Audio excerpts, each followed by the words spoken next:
Pinatatag naman ng pamahalang panlalawigan po ng La Union ang pakikipag-ugnayan at partisipasyon ng media sa mga programa ng lalawigan sa pamamagitan ng isang 2 araw na media agkaisa ronda na dinaluhan ng higit 60 media practitioners at content creators mula sa iba't ibang bahagi ng rehiyon.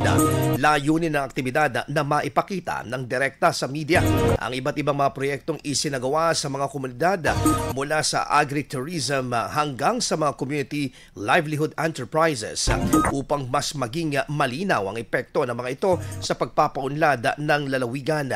Bahagi ng aktibidad ang pagbisita ng iba't ibang development sites sa southern municipalities ng La Union at kabilang ang Libtong Lake sa Burgos, Codal Park sa Bagulin, Agricultural Complex at LNT Citrus Farm sa Nagilian, Bamboo Craft Production sa Caba at Bakanwan Ecotourism Park sa Bawanga.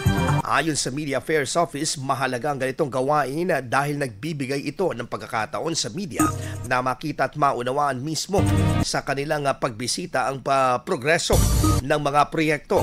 Sa pamamagitan nito, mas naipaliliwanag ang sa mga publiko kung papaano nagbubukas sa mga proyektong ito ng kabuhayan, pag-unlad at oportunidad sa mga lokal na komunidad.